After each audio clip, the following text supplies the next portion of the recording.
Welcome back to the O Show, everything crypto and NFTs every day. Yes, it is Saturday morning. We're here. So let's talk about why this could be the last crypto bull run of the history of crypto. And I know that's kind of crazy to say. Some people might be like, Wendy, what's wrong with you? Why do you think this? What's going on? Well, I've been in crypto since end of 2017. This is going to be my third bull run. And even though I got it at the end of 2017, I was able to really kind of catch that massive pump up and pay attention to behavior. One thing about me is I pay attention to trends and to behavior of people, to sentiment. I'm one of those content creators that I go through and I actually read all of my mentions from you guys. And one of the reasons being, it helps me kind of gauge sentiment as to what's happening with the market. And understanding sentiment can help with technical analysis and can also help people become better traders or investors. It's something that I like to pay attention to. So social skills are important. So one of the things that I'm noticing is the amount of greed in this cycle. Like I've seen greed in personal life, in crypto, and professional life, whatever that may be. And greed is very common, especially in industries surrounded by a lot of money. And that's okay. It's part of the game. All humans are greedy. But this cycle just seems to be a lot different. And one of the things that we're noticing are the amount of meme coins. And again, crypto is a true decentralized economy. People can do whatever it is that they want to do. But let's kind of talk about what that means. The growth and a massive expansion of meme coins is not only bringing in a lot of wealth to a select few, but it is also kind of hindering the growth of legitimate projects in the space. So for example, I get a lot of people that are like, Wendy, why isn't XRP pumping? Why isn't the price going up? We won the lawsuit, X, Y, and Z. And then you can kind of look at projects like Ethereum. Even though Solana had a massive run, we haven't seen like a crazy 10 times that. And again, understand that those market caps are a lot larger, so it's a lot harder to move those coins.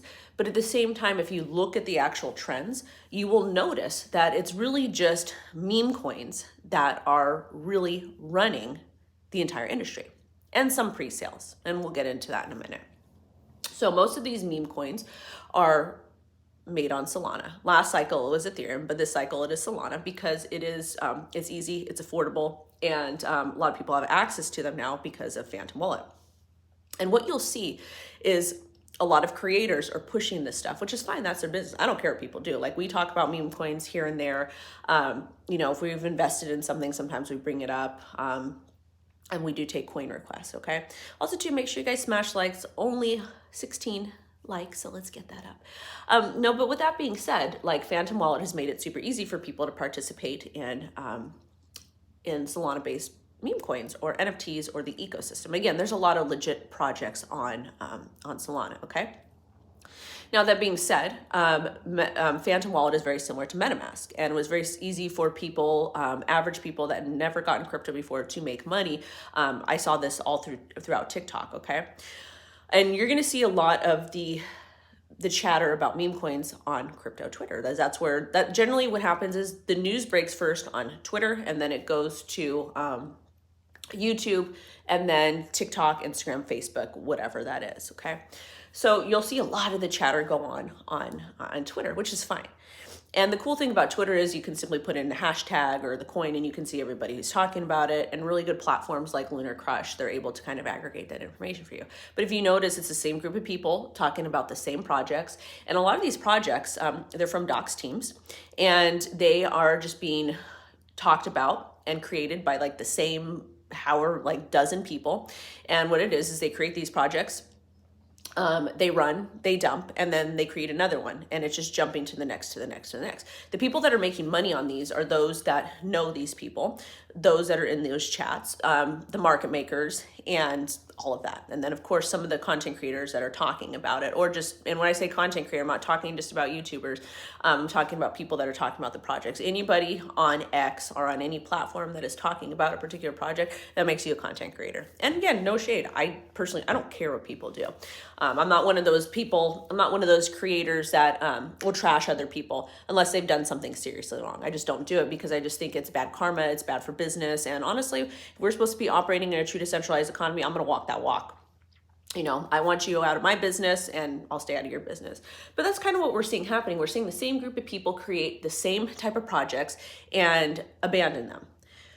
So what this is doing is essentially adding liquidity to this sector of the industry, and it is draining liquidity for more legitimate projects. I'm going to exclude Bitcoin out of all of this right now, because with the Bitcoin spot ETF, it's in a whole brand new category, even though we do have BRC20 tokens. And also too, with the creation of BRC20 tokens, you're going to see lots of sales for that, and you will see meme coins and that type of stuff launch. But that ecosystem is a lot harder to use, a lot harder to use, because you have to do bridging, and there's certain exchanges you have to use. It's kind of a pain. It sucks. It's hard. It's not easy like Solana, because Solana is very much built like Ethereum, but just more affordable.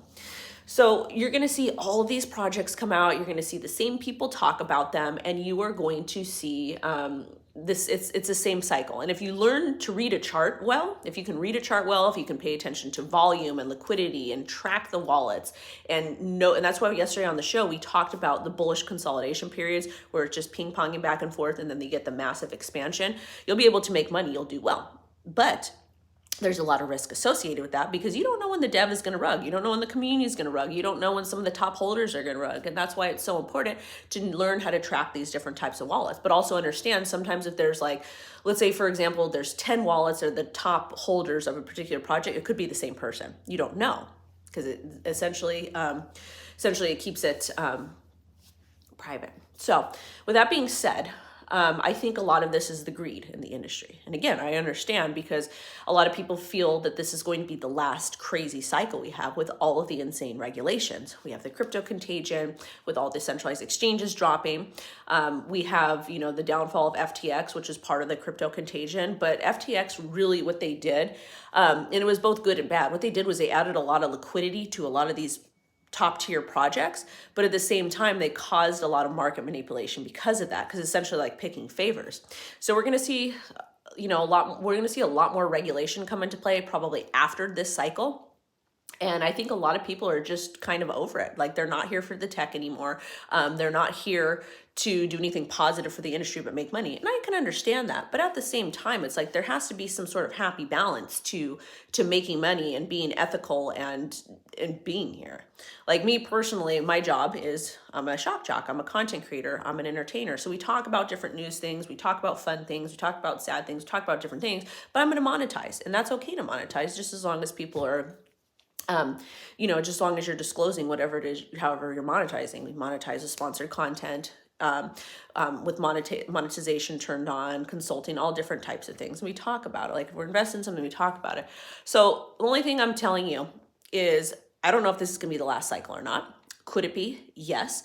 But at the end of the day, your goal is to either build something cool in this space, make as much money as ethically as possible, and network, get people to come into the industry and give them a good experience, get them started on Bitcoin, or not, I'm not talking about invest in Bitcoin, but start there first, learning about it, why we want to do this, why Bitcoin makes sense as a hedge against all the insanity that is happening in the United States of America on a global scale.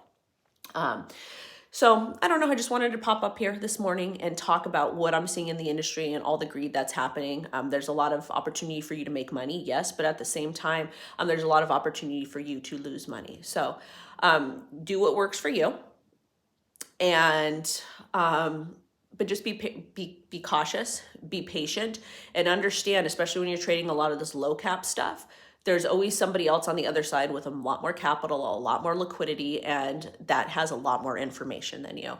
And that's how, that's really what you're going to take away from this cycle. So if you have not put that in your head, that most of the stuff is going to zero, most of the stuff is absolute vaporware, that's your business. But understand there's going to be risks associated. And some of your favorite content creators are going to be pitching a lot of this stuff, and that's okay. That's their business. But understand they're probably given a stake in it first, and that's okay. Not here to trash anybody, but it kind of is what it is. Meme coins are fun. They do serve a purpose. There are some meme coins that ended up being legitimate, like, Dogecoin and like some of the Solana meme coins that I'm seeing. There's some of them that kind of started off as memes, but they are have actually turned into something cool. So I don't know, I just wanted to hop on here on this beautiful Saturday morning and talk to you guys about that. But just remember to be cautious, to be careful, to be ethical, and to always understand that there's an ulterior motive on the other side. And just understand there's people out there that are a lot smarter and better at this stuff, that have more information than you do. But again, you are all intelligent enough, you guys are smart enough to do well in this cycle. But just be careful. So hopefully this is not the last bull run, but who knows? Thank you for watching. Bye-bye.